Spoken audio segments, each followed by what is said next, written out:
ขอถวายความนอบน้อมแด่พระบรมศาสดาอรหันตสัมมาสัมพุทธเจ้าพร้อมด้วยพระสัทธรรมและหมู่พระอริยสงฆ์ทุกพระองค์และทุกองค์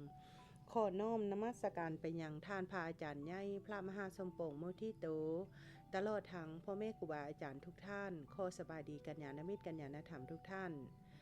มื้อนี้มาพบกับข้าน้อยดาวกองมณีจันทร์อีกเส้นเคยซึ่งนำมาเอารายการเปิดคุมทรัพย์เพื่อฝึกตนฝึกใจฝึกอ่านฝึกสาธยายพระไตรปิฎกด้วยตนเองมาพบกับข้าน้อยในนามลูกศิษย์วัดวิหารธรรม USA เนาะฉะนั้นข้าน้อยเองก็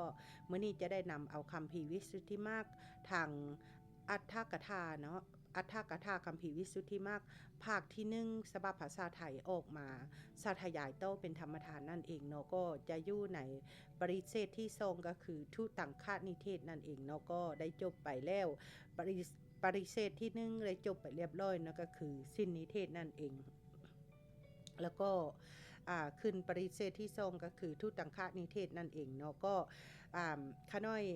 จะแบ่งออกเป็น2คลิปนั่นเองเนาะก็สาธยายจบไปแล้วคลิปนึงเนาะก็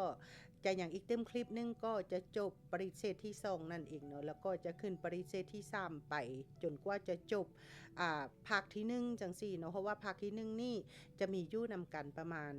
11ปริเชตนั่นเองเนาะแล้วก็ปริเชตที่ภาคที่2เนาะก็จะมีอยู่ประมาณ12ปริเชตนั่นเองเนาะเพราะว่าอย่างทั้งหมดของคัมภีร์วิสุทธิมรรคเนาะก็จะมีอยู่ประมาณ23ปริเชตหรือว่า23ปริเชตเป็นภาษาไทยนั่นเองเนาะอันนี้จะเป็นคัมภีร์วิสุทธิมรรคเนาะคัมภีร์วิสุทธิมรรคกับขอบพระคุณที่ท่านพระอาจารย์ใหญ่เพิ่นเมตตาได้มอบหนังสือเนาะคัมภีร์วิสุทธิมรรคพระพุทธโฆษาจารย์เทระโรจนานั่นเองเนาะฉะนั้นก็ปลื้มใจมากๆเลยก็เลยว่านำมาใส่เป็นประโยชน์เพื่อมาฝึกขัดเกลาก้อมจิตใจตนเองนะเพราะว่าอย่างข้าน้อยเองก็ห่างจากพ่อแม่ครูบาอาจารย์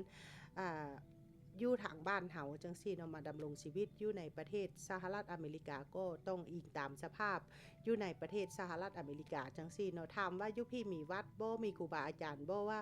มีเนาะแต่ว่าข้าน้อยเองก็ไปทำงานแล้วก็การดำรงชีวิตอยู่ห่างพี่เนาะจะบ่คือทางประเทศลาวประเทศไทยเฮาจังซี่เนาะเพราะว่ายังก็ยังยังดีที่ว่ามีวัดวาอารามพอที่ว่าให้ออกตนญาติโยมได้ไปใส่บาตรญาติน้ำจังซี่เนาะแบบว่า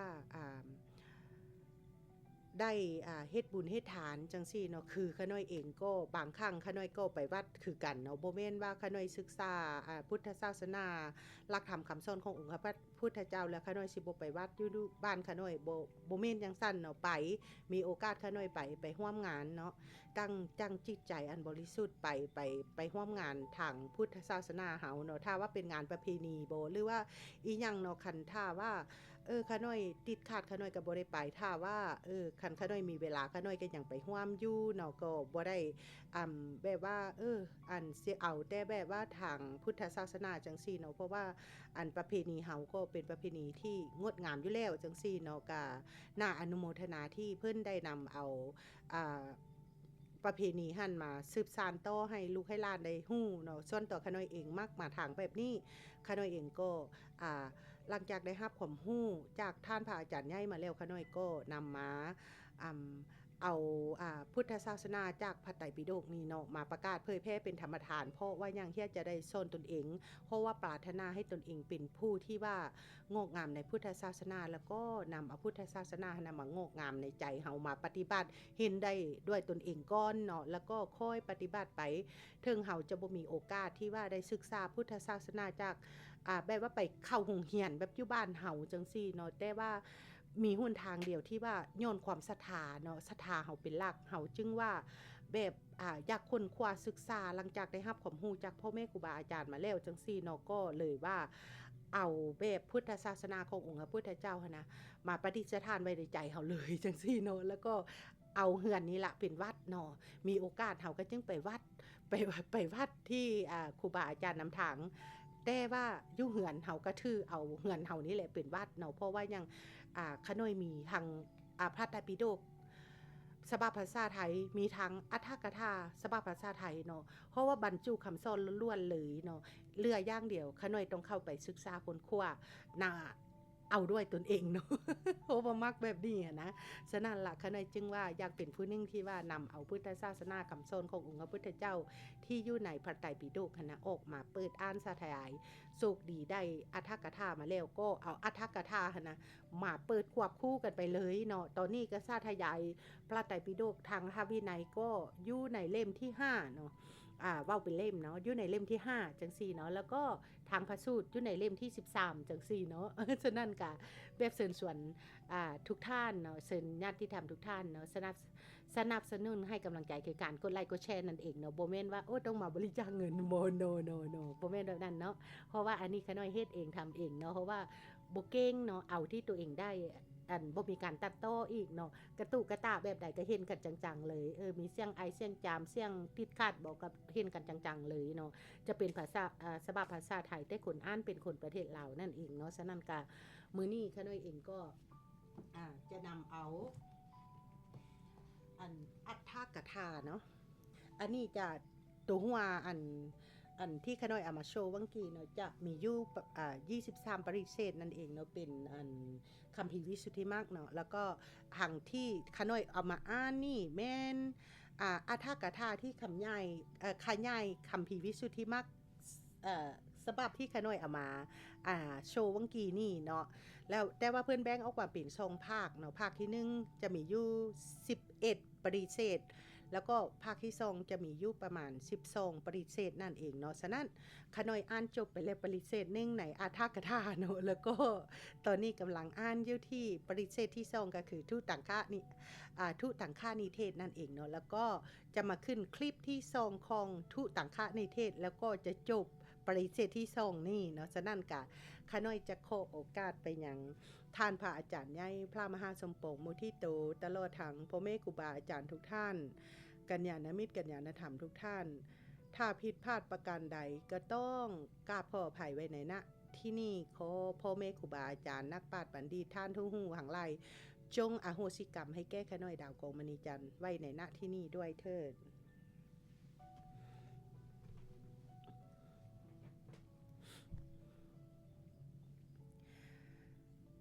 อัฏฐกถาคัมภีร์วิสุทธิมรรค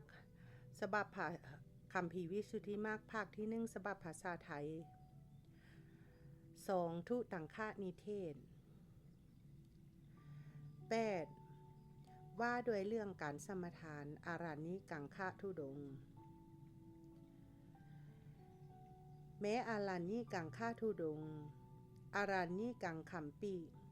ก็เป็นอันภิกษุสมทานแล้วด้วยคำทรงคำนี้คำใดคำหนึ่งว่าข้าพเจ้างดเสนาสนะสายบ้าน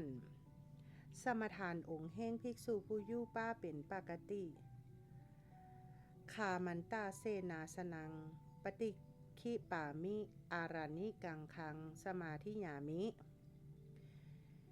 วิธีปฏิบัติในอารานิกังคะธุดงค์ก็อารานิกังคะธุดงค์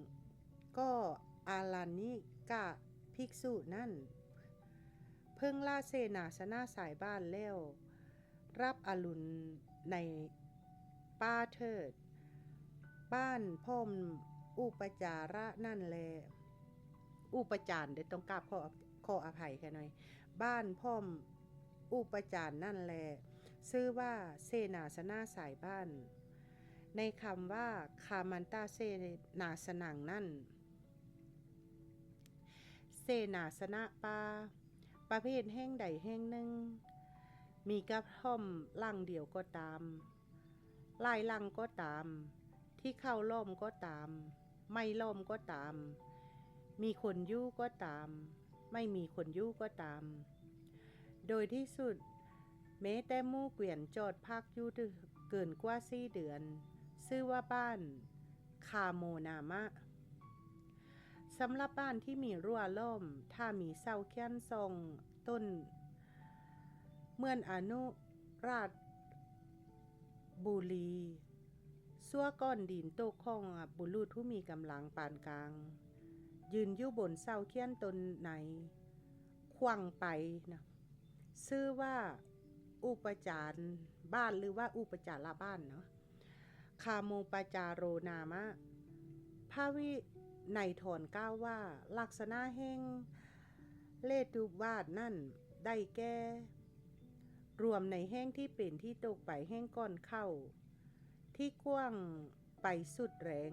ที่คว้างไปสุดแรงตรงคาบก็อภัยที่คว้างไปสุดแรงย่างพวกขนนุ่มเมื่อจะอวดกำลังของตนจึงเหยียดแขนคว้างก้อนดินไปซะนั่นส่วนอาจารย์ฝ้ายพระสูตรกล่าวว่าได้แก้รวมในแห้งที่เป็นตกไปแห้งก้อนดินที่คว้างไปโดยมุ่งจะไล่กาในบ้านที่ไม่ล้อมสถานที่เป็นที่ตกไปแห้งน้ำที่มาตุคามผู้ยืนอยู่ที่ประตูเรือนหลังสุดท้ายทั้งหมดซาดซัดไปชื่อว่าอุปจารเรือนเลตุบาทซึ่งตามในที่กล่าวแล้วจากอุปจารเรือนนั่นชื่อว่าบ้านเลตุบาทที่2ชื่อว่าอุปจารบ้านส่วนปาอารัญญังในสำนวนพระวินัยก่อนท่านกล่าวไว้ว่าสถานที่ทั้งหมดยกเว้นบ้านและอุปจารบ้านเสียชื่อว่าปาในสำนวนพระอภิธรรมท่านกล่าวว่า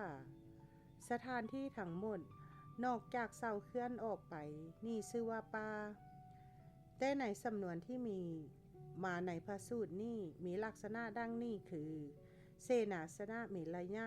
500 สวดธนูเป็นย่างต่ำชื่อว่าเสนาสนะปาเสนาสนะปานั่นสำหรับบ้านที่ล่มแล้วพึ่งวัดกำหนดตั้งแต่เสาเคลื่อนด้วยขันธนูของอาจารย์ที่โกงแล้วสำหรับบ้านที่ไม่ได้ร่มพึ่งวัดกำหนดตั้งแต่เลทุบาทแรกมาจนถึงเครื่องล่มแห่งวัดที่ยูเทิดพยักขน้อยพยายามรีแลกไปนำเนาะเพราะว่าขันท่าว่ามีความกดดันแล้วมันสิ มักอ่านลงมักอ่านติดขัดตรงกราบขอไผ่นะในอัฏฐกถาภาวินัยแก้ว่าก็ถ้าวัดไม่มีรั้วล้อมสถานที่ใดอยู่ตนเพื่อนจะเป็นเสนาสนะก็ตามโรงสั้นก็ตามที่ประชุมประจำก็ตามต้นโพก็ตามเจดีย์ก็ตามแม้ถ้าอยู่ห่างไกลจากเสนาสนะออกไปอารัญญิกาภิกษุพึงกันเอาสถานที่แห่งนั้นให้เป็นเขตกำหนดแล้ววัดเถิดส่วนในอัฏฐกถามัชฌิมานิกายแก้ว่าพึงซัก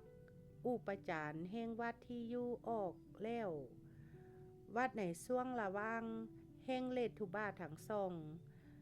เหมือนซักอุปจารบ้านออกวัดสนั่นเถิดนี่เป็นประมาณในวิธีวัดนี่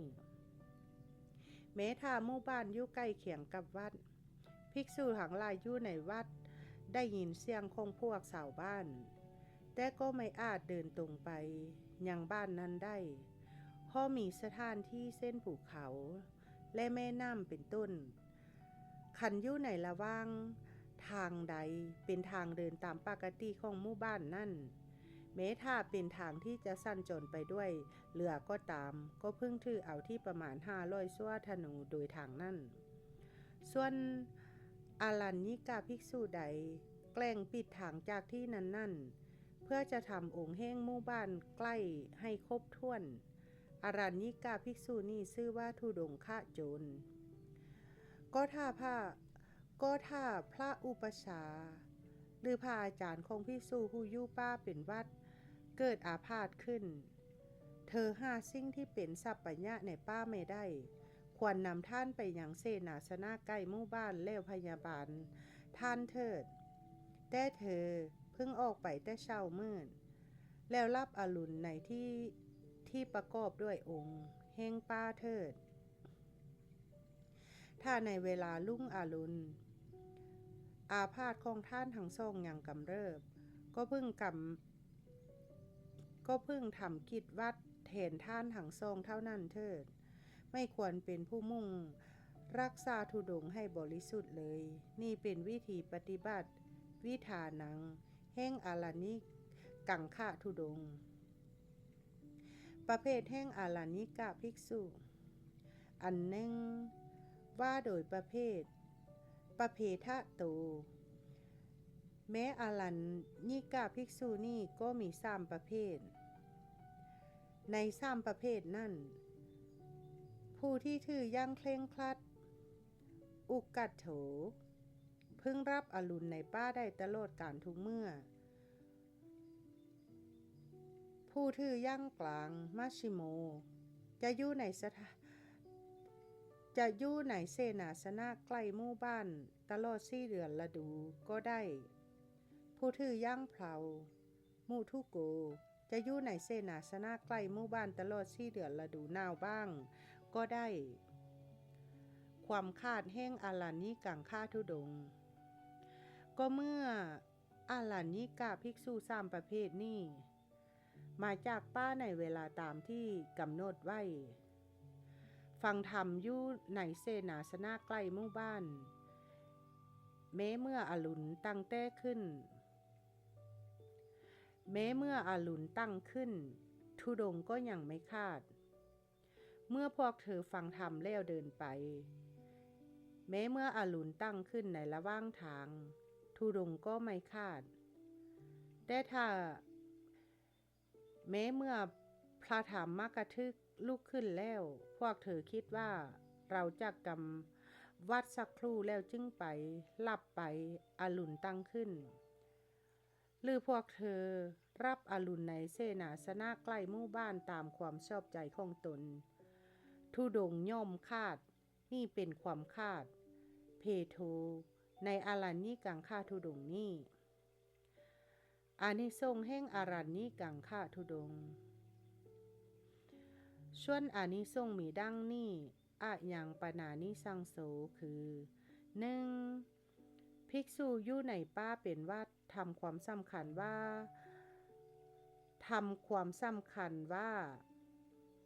ป่าไว้ในใจ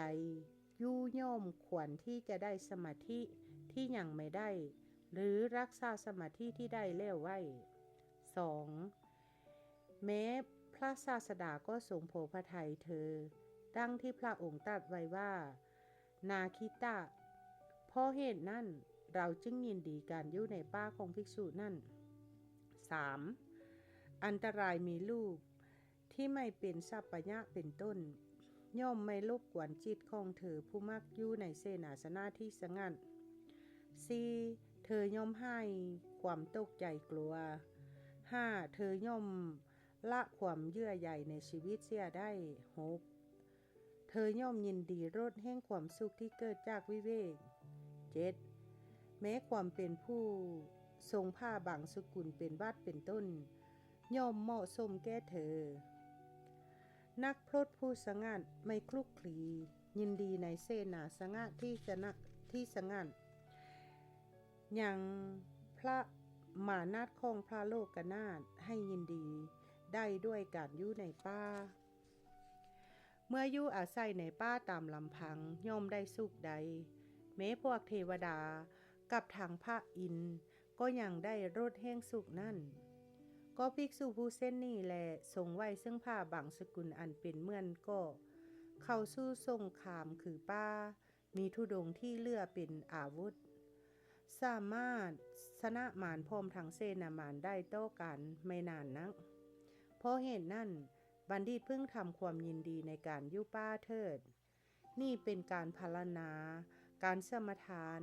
วิธีปฏิบัติประเภทความคาดและอานิสงส์ในอารัญญิกังคะธุดงค์ 9. ว่าด้วยการสมทานรุกขมูลิกังคะธุดงค์แม้รุกขมูลิกังคะธุดงค์รุกขมูลิกังคัมปิก็เป็นอันภิกษุสมทานแล้วด้วยคำทรงคำนี้คำใดคำหนึ่งว่าข้าพระเจ้างดที่มุงบัง สมทานองค์แห่งภิกษุผู้อยู่โขนไม่เป็นวัดชันนังปฏิคิปามิรุกขาโมลิกังคังสมาธิยามิ วิธีปฏิบัติในรุกขาโมลิกังคะธุดงค์ก็รุกขาโมลิกาภิกษุนั่นพึงเว้นต้นไม้เล่านี้เสียคือ 1. ต้นไม้ที่ตั้งอยู่ระหว่างพรมแดน 2. ต้นไม้ที่เป็นเจดีย์ 3. ต้นไม้มียาง 4. ต้นไม้มีผล 5. ต้นไม้มีข้างขาว 6. ต้นไม้เป็นโพรง 7. ต้นไม้ที่ตั้งอยู่กลางวัดแล้วกำหนดเอาต้นไม้ที่ตั้งอยู่ท้ายวัดเถิดนี่เป็นวิธีปฏิบัติวิธานังแห่งลูกขาโมลิกังคะธุดงค์นี้ประเภทแห่งภิกษุลูกขาโมลิกะแต่เมื่อว่าโดยประเภทาโตแม้ภิกษุผู้ลูกขาโมลิกะนี่ก็มี3ประเภทใน3ประเภทนั่นผู้ที่ถือยั่งเคร่งครัดอุกัตโถจับจ้องต้นไม้ตามที่ชอบใจแล้วย่อมไม่ได้เพื่อจะให้ขนปัดกวาดแทนพึงใส่เท้าเคี่ยใบไม้และอยากเหงื่อออกแล้วยู่เถิดผู้ถือย่างกลางมัชชิโมให้คนที่มาถึงเข้าช่วยปัดกวาดที่นั่นก็ได้ผู้ถือย่างเผามุทุโกเรียกคนงานวัดหรือสามเณรมาแล้วให้ช่วยสำระทำให้เรียบร้อยให้เคลียร์ท่ายลงให้ทำการล่มรั่วให้ติดประตูแล้วยู่เถิดแต่ในวันฉลองภิกษุลูกขาโมลิกะยานั่งอยู่ณที่นั่นเพิ่งนั่งเสียในที่อื่นซึ่งเป็นที่กำบังเถิดความคาดแห่งลูกขาโมลิกังคะธุดงค์ของภิกษุผู้ลูกขาโมลิกะแม้ทั้ง3ประเภทนี้ย่อมคาดในขณะที่พวกถือสำเร็จการอยู่ในที่มุงบังพระอังคุตระภานกาจารย์ทั้งหลายกล่าวว่าธุดงค์ย่อมคาดในขณะที่พวกเขาทราบแล้วรับอรุณที่มุงบังนี่เป็นความคาดเพโทในลูกขาโมลิกังคะธุดงค์นี้อานิสงส์แห่งลูกขาโมลิกังคะธุดงค์ส่วนอานิสงส์มีดังนี้อะยังปนานิสังโซคือ 1. เป็นการปฏิบัติที่เหมาะสมแก่นิสัยโดยพระบาลีว่าบรรพชาอาศัยเสนาสนะคือขนไม้อยู่ 2. ความเป็นผู้มีปัจจัยที่พระผู้มีพระภาคทรงสรรเสริญว่าปัจจัยเหล่านั้นมีค่าน้อยหาได้ยากและไม่มีโทษ 3. ให้อานิจจสัญญาเกิดขึ้นได้ด้วยกันได้เห็นความเปลี่ยนแปลงแห้งใบไม้อ่อนอยู่เนือง 4. ไม่มีความตณีในเสนาสนะและความยินดีในการงาน 5. เป็นผู้อยู่ร่วมกับเทวดาทั้งหลาย 6. เป็นผู้มีความประพฤติคล้อยตามทุตธรรมมีความมากน้อยเป็นต้นที่อยู่อาศัยซึ่งเสมอด้วยขนไม้ของภิกษุผู้สงัดที่พระพุทธเจ้าผู้ประเสริฐทรงสรรเสริญและตรัสว่าเป็นที่อาศัยจักมีแต่ที่ไหนจริงอยู่ภิกษุผู้มีวัดดีเมื่ออยู่ที่โคนไม้อันสงัดซึ่งเป็นที่กำจัดความตณีอาวาสเสียได้อันเป็นที่เทวดาเฝ้าบริบาลเมื่อเห็นใบไม้อ่อนทั้งหลายที่มีสีแดงจัดสีเขียวและเรื่องล่วงล้นไปย่อมบรรเทานิจจสัญญาเสียได้เพราะเหตุนั่นแลภิกษุผู้มีปัญญาเห็นประจักษ์จึงไม่ควรดูหมิ่นโคนไม้ที่สงัดซึ่งเป็นที่อยู่ของท่านผู้ยินดียิ่งในภาวนาอันเป็นมรดกของพระพุทธเจ้านี่เป็นการพรรณนาการสมทานวิธีปฏิบัติประเภทความคาดและอานิสงส์ในรูปขาโมลิกังคะธุดงค์ 10. ว่าโดยเรื่องการสมทานอโภกาสิกังฆาทุดงค์แม้อโภกาสิกังฆาทุดงค์อโภกาสิกังคัมปิก็เป็นอันภิกษุสมทานแล้วด้วยคำทรงคำนี้คำใดคำหนึ่งว่าข้าพเจ้างดที่มุงบังและขนไม้สมทานองค์แห่งภิกษุผู้อยู่กลางแจ้งเป็นปกติฉันนันจะรุกขามูลันจะปฏิคีปามิอโภกาสิกังขังสมาธิญามิวิธีปฏิบัติในอโภกาสิกังฆาทุดงค์ก็อโภกาสิกาภิกษุนั่นจะเข้าไปโรงอุโบสถเพื่อฟังธรรมหรือเพื่อต้องการจะทำอุโบสถก็ตามย่อมเว้นถ้าเมื่อเธอเข้าไปแล้วฝนตกลงมาเมื่อฝนกำลังตกเธออย่าพึ่งออกไปเมื่อฝนหายแล้วจึงค่อยออกไปเถิดการที่อโภกาสิกาภิกษุนั่นเข้าไปยังหลงสั้นหรือหลงไฟแล้วทำวัดก็ดีเสื้อเสริญพวกภิกษุเทระโดยภัตตาหารในโรงสั้นก็ดี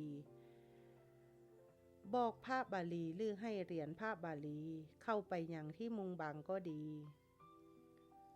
คนเสนาสนะมีเตียงและตั้งเป็นต้นที่ทิ้งระเกะลักกะอยู่ข้างนอกเข้าไปข้างในก็ดีย่อมควรถ้าบริการของภิกษุผู้แก้กลัวเป็นอันเธอผู้กำลังเดินทางถือเอาไปด้วยเมื่อฝนกำลังตกเธอจะเข้าไปยังศาลาที่ตั้งอยู่ท่ามกลางทางก็ควรถ้าเธอมิได้ถือเอาอะไรไปด้วยจะรีบไปด้วยตั้งใจว่าจะพักอยู่ในศาลาไม่ควรแต่เธอผู้เดินไปตามปกติเข้าไปแล้วพึ่งยืนรออยู่จนกว่าฝนจะหายแล้วจึงไปเถิดนี่เป็นวิธีปฏิบัติวิธานังของภิกษุผู้อโภกาสิกานี่แม้ภิกษุผู้รุกขมูลิกาก็มีในนี้เหมือนกันประเภทแห่งอโภกาสิกาภิกษุแต่ว่าโดยประเภทโตแม้ภิกษุผู้อโภกาสิกานี่ก็มี3ประเภทใน3ประเภทนั่นผู้ที่ถือยั่งเคร่งครัดอุกัตทัสสะจะเข้าไปอาศัยต้นไม้ภูเขาหรือเรือนยู่ไม่ควรจะกางกลดยู่ในที่กลางแจ้งเท่านั้นผู้ถือย่างกลางมัสิมัสสะควรจะเข้าไปอาศัยต้นไม้ภูเขาหรือเรือนยู่แต่ไม่ต้องเข้าไปข้างในก็ได้ผู้ถือย่างเผามุทุกัสสะจะมีเงื่อมภูเขาที่ขอบเขตมีได้มุงบางบ้างปรำกิ้งไม้บ้างตั้งผ้าบ้างกระท่อมสาวนาที่ตั้งประจำอยู่หน้าที่หนานั่นที่พวกคนเฝ้านาเป็นต้นทอดทิ้งไว้บ้างก็ควรสนี่แลความคาดแห้งอโภกาสิกังฆาทุดงค์ก็ทุดงค์ของภิกษุผู้อโภกาสิกาทั้ง3ประเภทนี้ย่อมคาดไปในขณะที่พวกเข้าไปสู้ที่มุงบังหรือขนไม้เพื่อต้องการจะอยู่พระอังคุตรพานากาจารย์ทั้งหลายกล่าวว่าย่อมคาดในขณะที่พวกเธอทราบแล้วรับอรุณที่มุงบังหรือขนไม้นั่นนี่เป็นความคาดเพโทในอโภกาสิกังฆาทุดงค์นี้อานิสงส์แห่งอโภกาสิกังฆาทุดงค์ส่วนอานิสงส์มีดังนี้อะยังปนานิสังโสคือ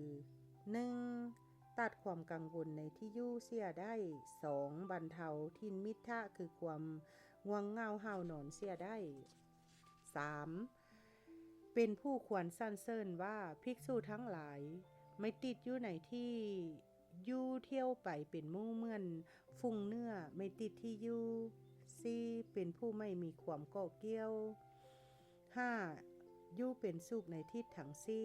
6. เป็นผู้ประพฤติคล้อยตามทุตธรรมมีความมากน้อยเป็นต้น เพราะเหตุที่ภิกษุเมื่ออยู่ในที่กลางแจ้งซึ่งมีไส้หาได้ยากมีแก้วมณีคือดวงดาวเป็นเพดานมีประทีปคือดวงจันทร์ส่องสว่างควรแก้ความเป็นอนาคาริกมีใจเป็นดูดเนื้อบรรเทาทินมิทะได้อาศัยความเป็นผู้มีภาวนาเป็นที่มายินดีย่อมได้ความแซมชื่นใจจากรสแห้งวิเวกต่อการไม่นานนักฉะนั้นแลภิกษุมีปัญญาพึงเป็นผู้ยินดีในอโภกาสะภิกษุผู้มีปัญญาพึงเป็นผู้ยินดี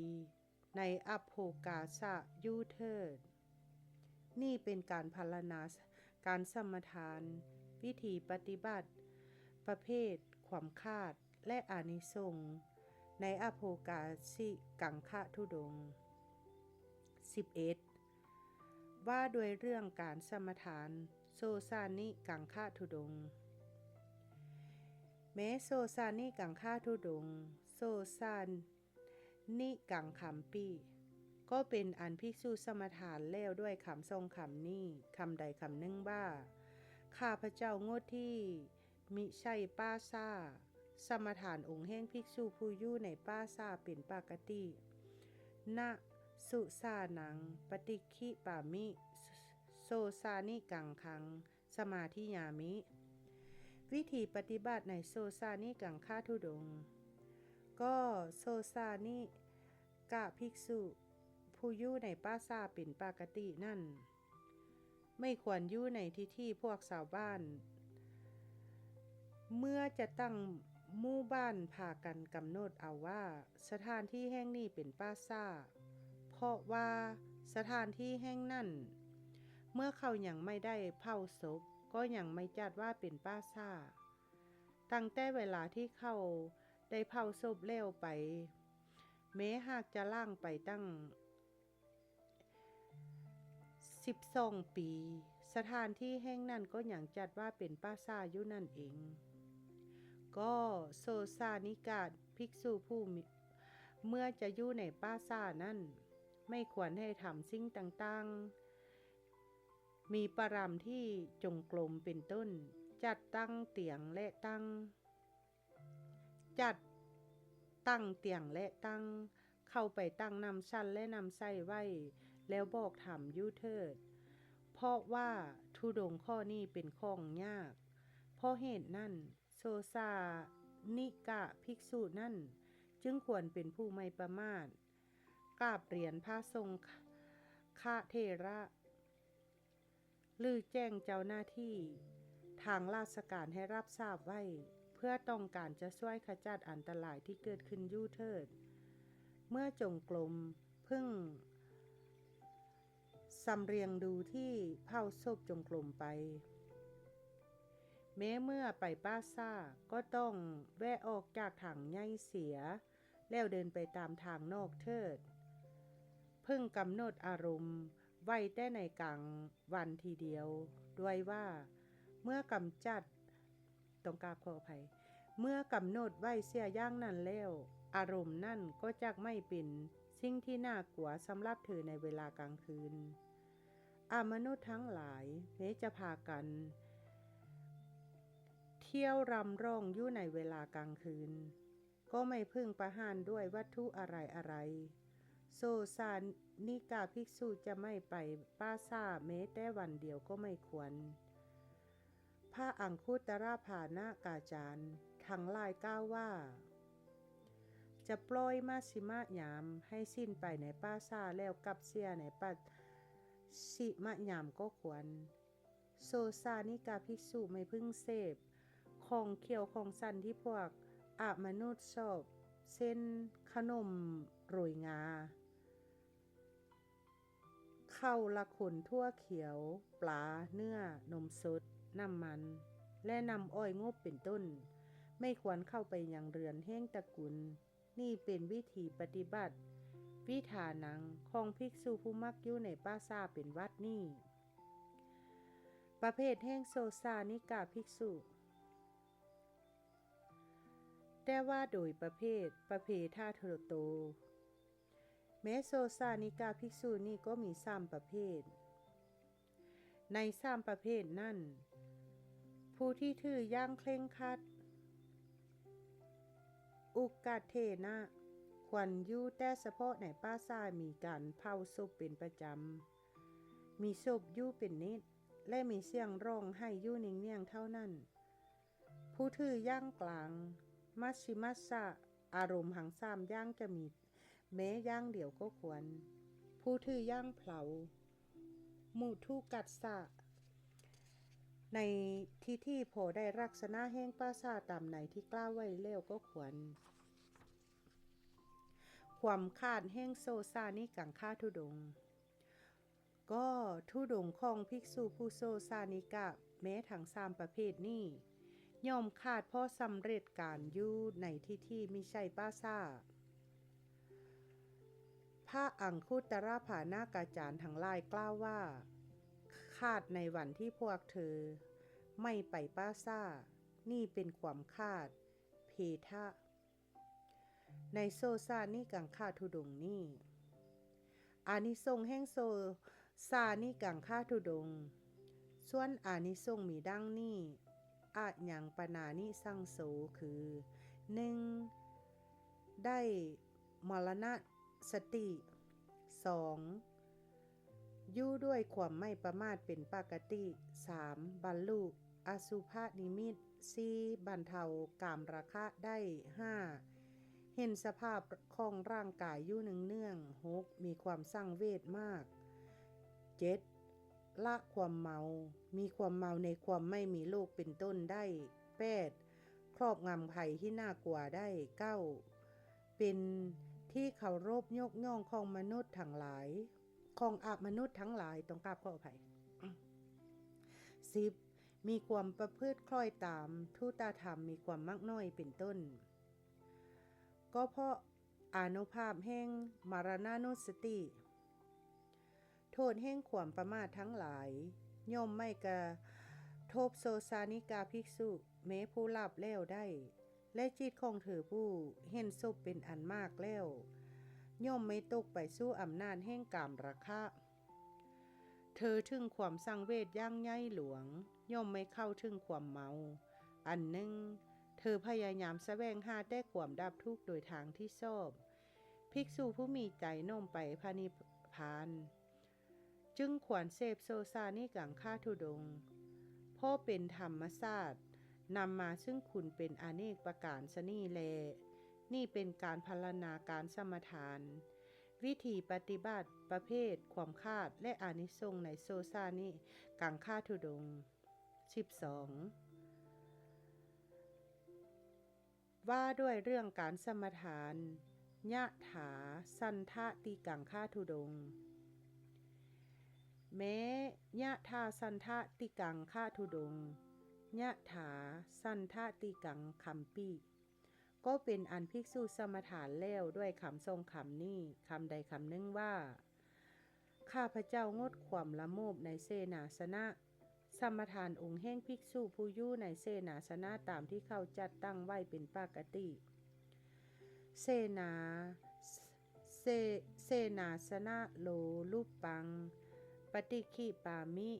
ยะถาสันทติกังคังสมาธิยามิวิธีปฏิบัติในยะถาสันทติกังคาทุดงค์ก็ภิกษุผู้ถือยะถาสันทติกะนั่นพึงยินดีด้วยเสนาสนะที่ภิกษุเสนาสนะขา5ประกาศให้เธอถือเอาว่าเสนาสนะนี้ย่อมถึงแก่ท่านไม่พึงให้ย้ายภิกษุอื่นนี่เป็นวิธีปฏิบัติวิธานังของภิกษุผู้ยะถาสันทติกะนั่นประเภทแห่งยะถาสันทติกะภิกษุแต่ว่าโดยประเภททาโตแม้ภิกษุผู้ถือยะถาสันทติกะนี่ก็มี3ประเภทใน3ประเภทนั่นผู้ที่ถือย่างเคร่งครัดอุกัตโถจะถามถึงเสนาสนะที่ถึงแก้ตนว่าอยู่ไกล หรืออยู่ใกล้นักไหมหรือว่าเป็นเสนาสนะที่มีอันตรายเช่นมนุษย์และทีฆาตเป็นต้นรบกวนไหมร้อนหรือหนาวไหมย่อมไม่ได้ผู้ถือย่างกลางมัชชิโมจะถามก็ได้แต่จะไปตรวจสอบอยู่ย่อมไม่ได้ผู้ถือย่างเผามุทุโกไปตรวจดูก็ได้ถ้าเสนาสนะที่แจ้งให้นั่นไม่ชอบใจเธอจะถือเสนาสนะอื่นก็ได้ความขาดแห้งยะทาสันทาติกังคาทุดงก็ทุดงของภิกษุผู้ถือยะทาสันทาติกะแม้ทั้ง3ประเภทนี้ย่อมขาดในเมื่อความละโมบในเสนาสนะเกิดขึ้นนี่เป็นความขาดเพโทในยะทาสันทาติกังคาทุดงนี้อานิสงส์แห่งยะทาสันทาติกังคาทุดงส่วนอานิสงส์มีดังนี้อะหยังปนานิสังโสคือ 1. ได้ทำตามโอวาทที่ตรัสไว้ว่าได้สิ่งใดควรพอใจสิ่งนั้น 2. เป็นผู้หวังดีต่อเพื่อนพรหมจารี 3. เสียสละการกำหนดว่าเลวหรือประณีต 4. ละความยินดีและความยินร้ายเสียได้ 5. ปิดประตูความมากได้ 6. เป็นผู้ประพฤติคล้อยตามทุตธรรมมีความมากน้อยเป็นต้นนักพจน์ผู้ถือยะทาสันทาติกะสันโดษด้วยเสนาสนะที่ตนได้เลิกกำหนดได้แล้วย่อมอยู่เป็นสุขแม้ในที่ลาดด้วยหญ้าเธอย่อมไม่ติดใจในเสนาสนะที่ดีได้เสนาสนะเหลวแล้วก็ไม่คุ้นเคืองย่อมช่วยเหลือเกื้อกูลเพื่อนพรหมจารีผู้ไม่เพราะเหตุนั้นภิกษุผู้มีปัญญาพึงมั่นประกอบภิกษุผู้มีปัญญาพึงมั่นประกอบความเป็นผู้ยินดีในเสนาสนะตามที่ท่านจัดลาดไว้ที่หมู่พระอริยะประพฤติโดยเอื้อเฟื้อแล้วซึ่งพระมุนีผู้ประเสริฐสูงสรรเสริญเทิดนี่เป็นการพรรณนาการสมทานวิธีปฏิบัติประเภทความคาดและอานิสงส์ในยะทาสันทาติกังคาทุดงค์ 13. ว่าด้วยเรื่องการสมทานเนสสิกังคทุดงค์แม้เนสสิกังคทุดงค์เนสสิกังคัมปิก็เป็นอันภิกษุสมทานแล้วด้วยคำทรงคำนี้คำใดคำหนึ่งว่าข้าพเจ้างดเว้นข้าพเจ้างดการนอนสมทานองค์แห่งภิกษุผู้อยู่ด้วยการนั่งเป็นปกติเสยังปฏิคีปามิเนสสิกังขังสมาธิยามิวิธีปฏิบัติในเนสสิกังคทุดงค์ก็เนสสิกาภิกษุนั่นใน3 ยามแห่งราตรีพึ่งลุกขึ้นจงกรมตลอดยามหนึ่งเพราะว่าในอิริยาบถทั้งหลายการนอนเท่านั้นไม่ควรนี่เป็นวิธีปฏิบัติวิธานังของเนสสิกาภิกษุนี้ประเภทของเนสสิกาภิกษุก็ว่าโดยประเภททโตแม้เนสสิกาภิกษุนี้ก็มี3 ประเภทใน3 ประเภทนั่นผู้ที่ถืออย่างเคร่งครัดอุกัตทัสสะจะมีพนักอิงฟารัดเข้าฟารัดตัวตรงกราบข้อไผ่แล้วคะน้อยลงว่าไปว่าฟาเนาะคะน้อยก็อ่านไม่ค่ะเนี่ยจะมีพนักอิงผ้ารัดเข้าผ้ารัดตัวไม่ควรเลยผู้ถือย่างกลางมัชชิมัสสะ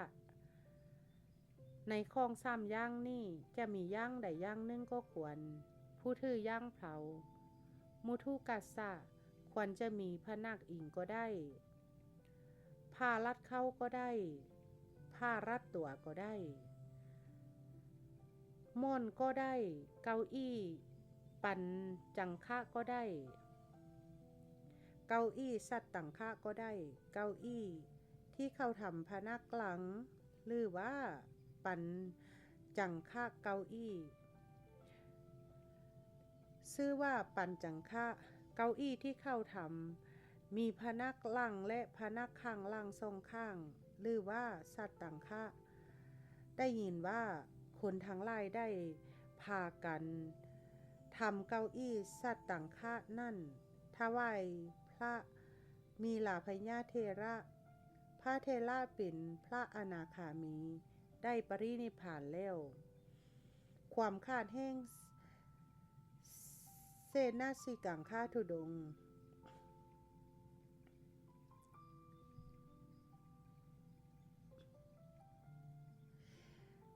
เพิ่นอาจจะเขียนลงเนาะเพิ่นประเภทตัวโซธรรมดาจะเป็น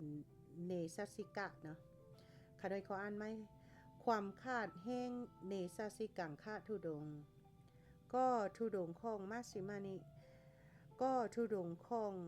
เนสัสิกะภิกษุทั้ง3ประเภทนี้ย่อมขาดในขณะที่พวกเธอสำเร็จการนอนนี่เป็นความขาดเพโทในเนสัสิกังค่าธุดงค์นี้อานิสงส์ของเนสัสิกังค่าธุดงค์ส่วนอานิสงส์มีดังนี้อะยังปนานิสังโซคือ 1. ตัดขาดเครื่องผูกพันใจที่ท่านกล่าวไว้ว่าภิกษุประกอบความสุขในการนอนความสุขในการเอกคเนกความสุขในการลาบยุเสียได้ 2. มีความสบายในการมั่นประกอบกรรมฐานทั้งปวง 3. มีอิริยาบถที่น่าเลื่อมใส 4. อนุ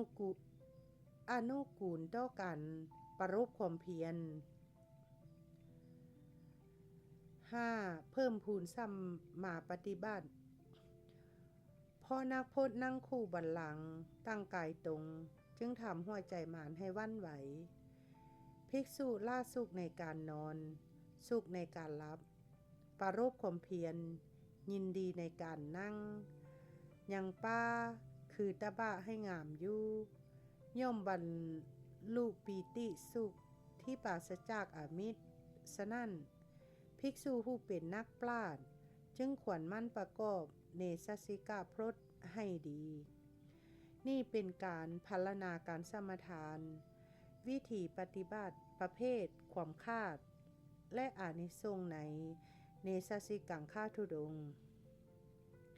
ว่าด้วยข้อปลีกย่อยบัดนี้จะพรรณนาด้วยอำนาจแห่งคาถานี้ว่าบัณฑิตเพิ่งทราบวินิจฉัยในธุดงค์เล่านั้นโดยกุลติกะโดยการจำแนกศัพท์มีทุตาศัพท์เป็นต้นโดยย่อและพิสดารบรรดาบทเล่านั้นบทว่าโดยกุศลติกะโตความว่าธุดงค์หมดทุกข้อนั่นแหละเป็นกุศลก็มีเป็นอัพยากิจก็มีต้องกราบขออภัยค่ะในก็อ่านไหมเป็นกุศลก็มีต้องกราบขออภัยเป็นกุศลก็มีเป็นอัพยากิจก็มีด้วยอำนาจบุคคลผู้รักษาที่เป็นพระเสขะปุถุชนและพระขีณาสพธุดงค์ที่เป็นอกุศลไม่มีส่วนผู้ใดจะพึงกล่าวว่าธุดงค์แม้ที่เป็นอกุศลก็มีโดยพระบาลีว่าภิกษุผู้มีความปรารถนาเลวทรามถูกความ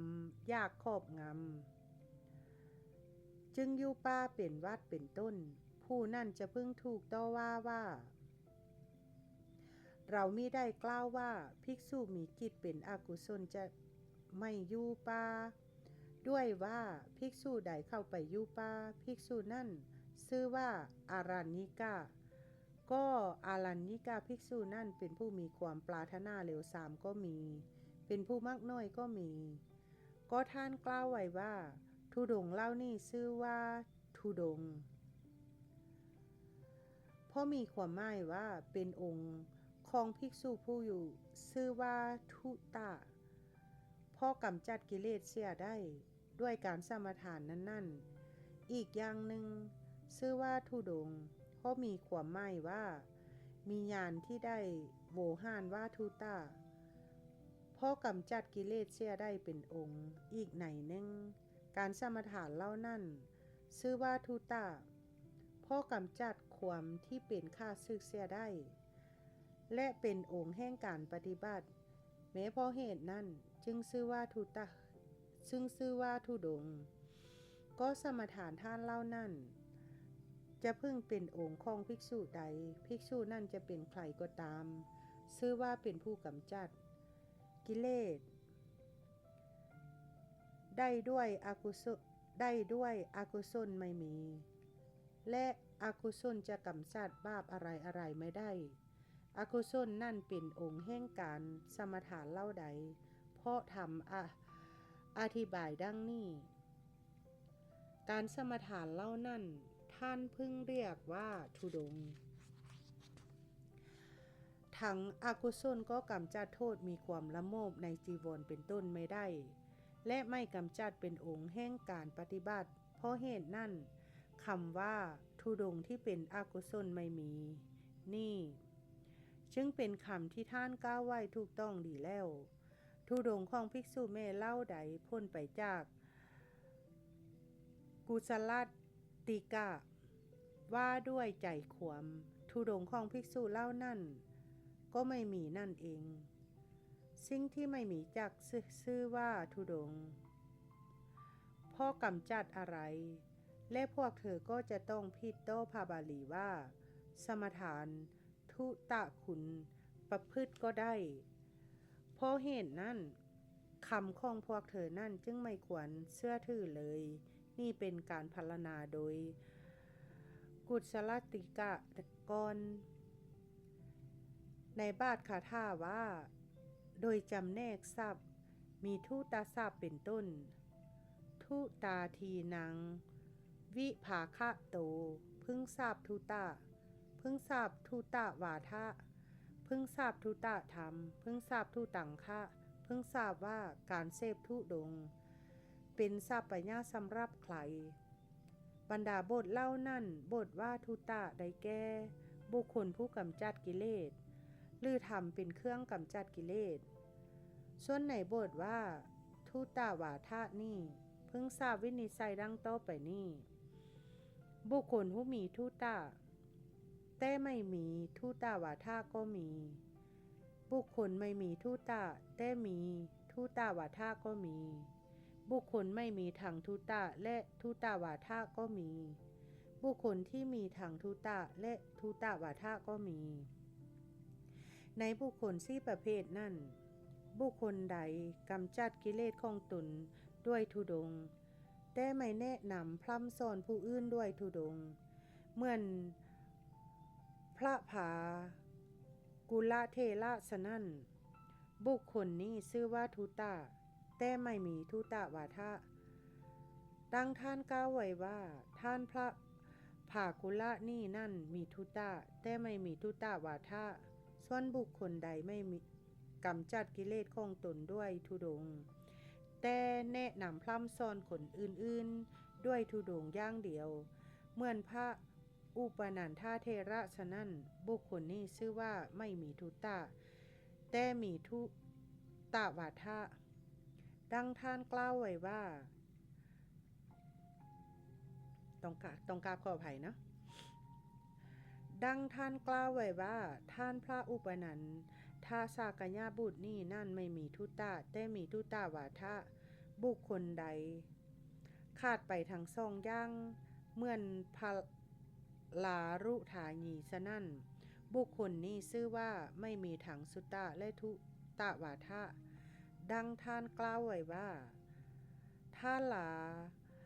ลุฐานีนี่นั่นไม่มีทั้งทุตะและทุตาวาทะส่วนบุคคลใดถึงพร้อมทั้งสองประการเหมือนพระธรรมเสนาบดีฉะนั้น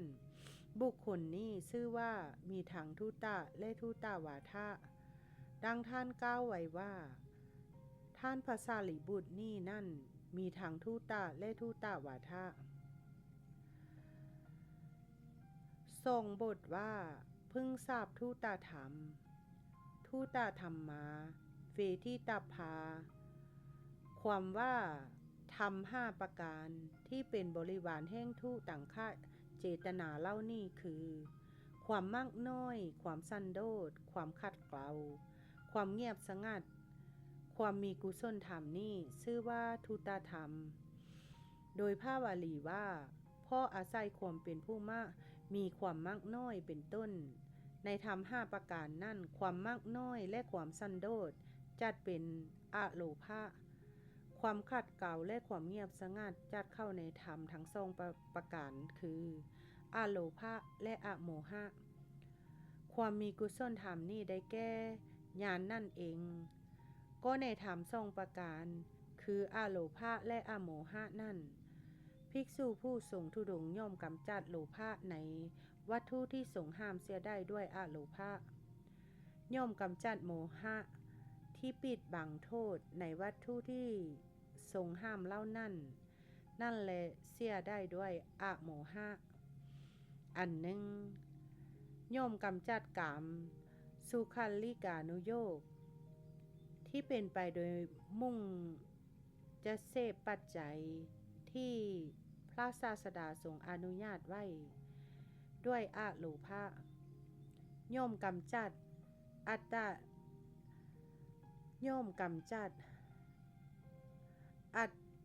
ตกิลมัฏฐานุโยคที่เป็นไปโดยมุ่งจะขัดเกลาจนเกินไปในธุดงค์ด้วยอโมหะเพราะเหตุนั่นทำ5ประการนี้บัณฑิตเพิ่งทราบว่าเป็นทุตธรรมทรงบทเพิ่งทราบธุดงค์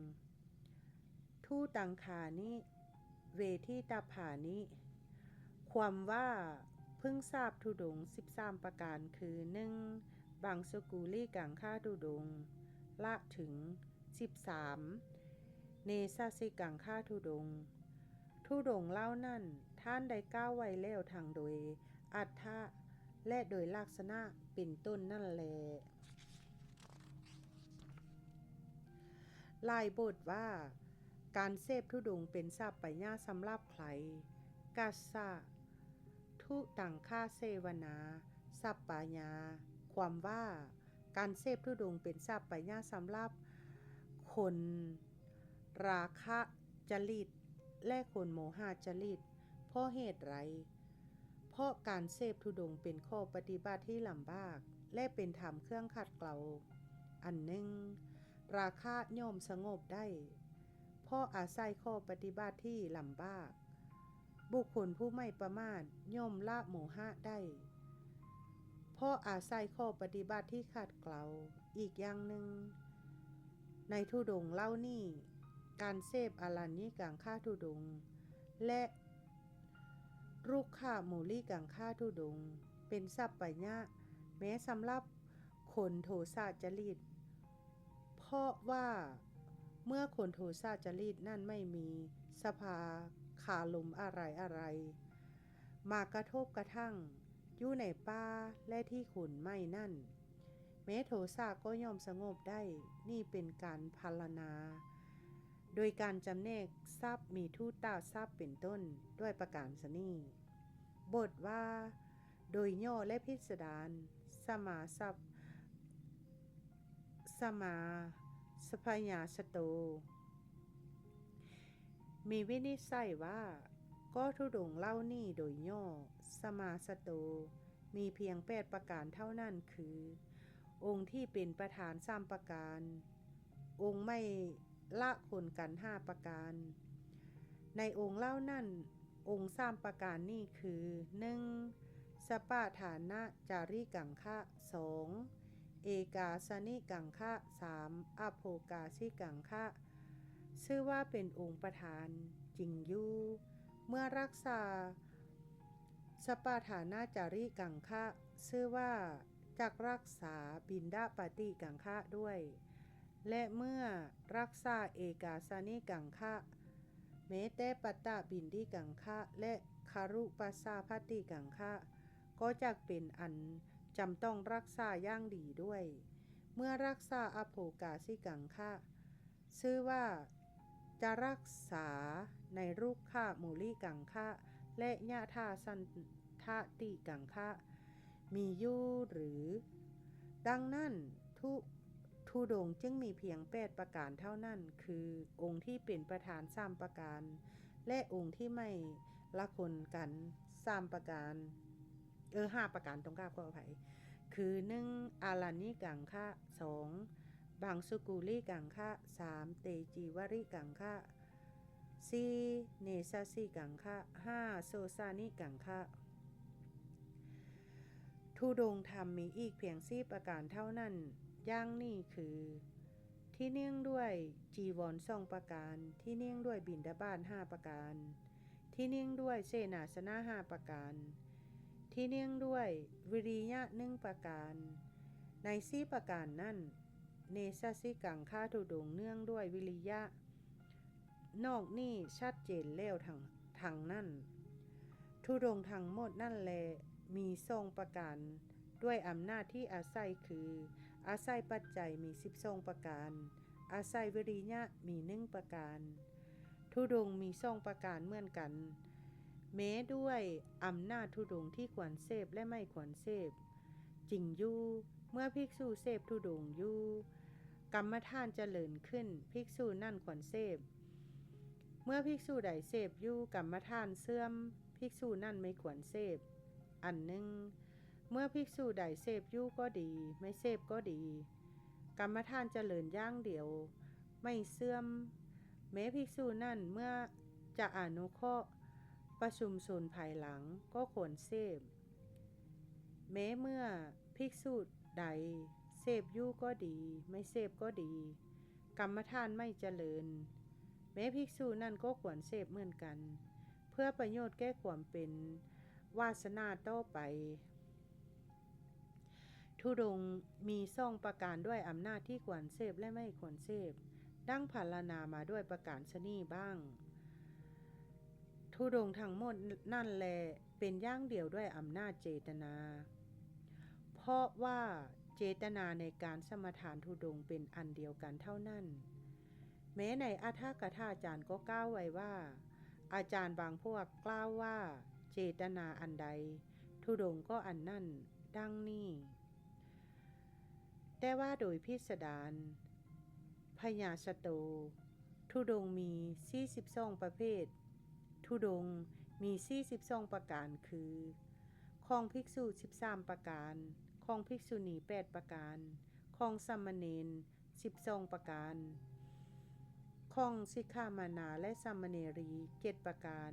ของอุบาสกอุบาสิกา2ประการก็ถ้าในที่กลางแจ้งมีปราสาทที่ถึงพร้อมด้วยอารัญญิกังคะภิกษุแม้รูปเดียวก็อาจบริหารธุดงค์ได้หมดทุกข้อพร้อมๆกัน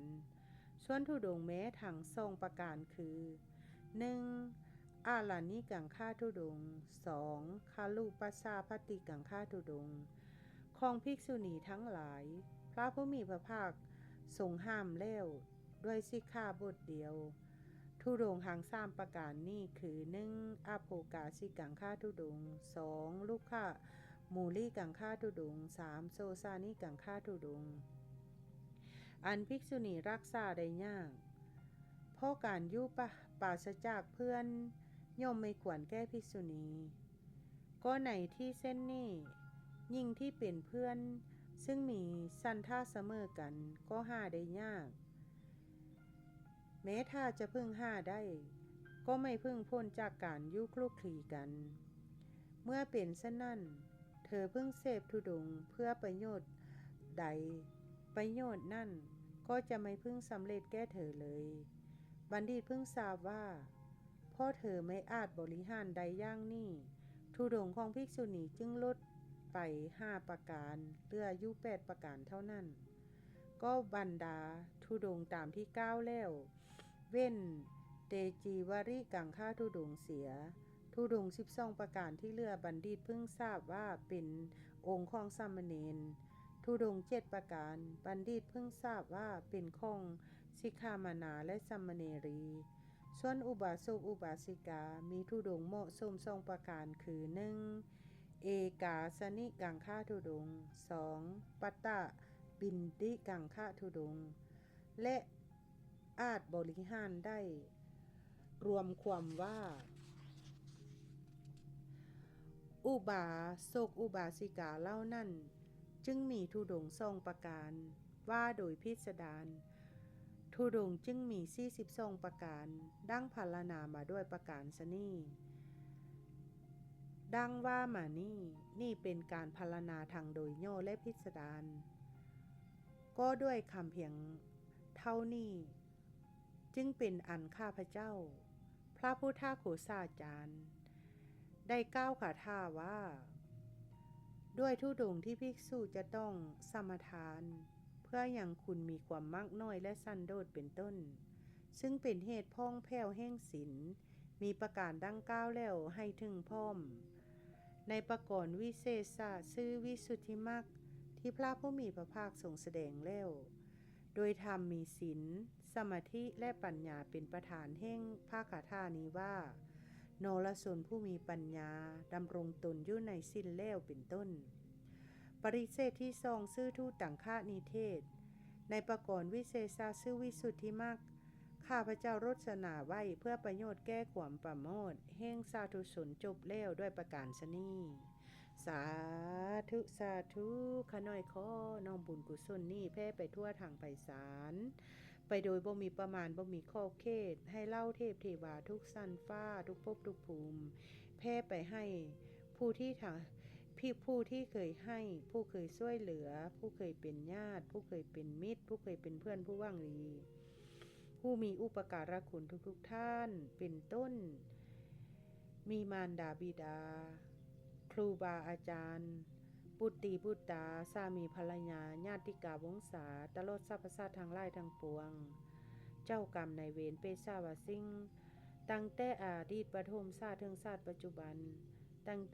แผ่ไปให้บรรพบุรุษของข้าพเจ้าแผ่ไปให้ทางพระอินทร์พระพรหมพญายมราชเจ้าดูโลกบาลทั้งสี่พระภูมิเจ้าที่แม่พระธรณีขอเชิญชวนทุกท่านได้มาอนุโมทนาขออัญเชิญเหล้าเทพเทวดานำข้าวนี้ไปโบกได้สรรพสัตว์ผู้ยังบ่ทันฮู้ให้ได้รับฮู้ให้ได้ร่วมอนุโมทนาและสรรพสัตว์ตนใดปรารถนาบุญขอเชิญชวนอนุโมทนาหากท่านใดตกทุกข์ให้พ้นจากทุกข์หากท่านใดถึงสุขแล้วก็ขอให้ถึงสุขยิ่งขึ้นไปจนตราบเท่าเข้าสู่พระนิพพานด้วยกันทุกท่านทุกตัวตนทุกคนเทินสาธุสาธุสาธุพบกันใหม่คลิปหน้า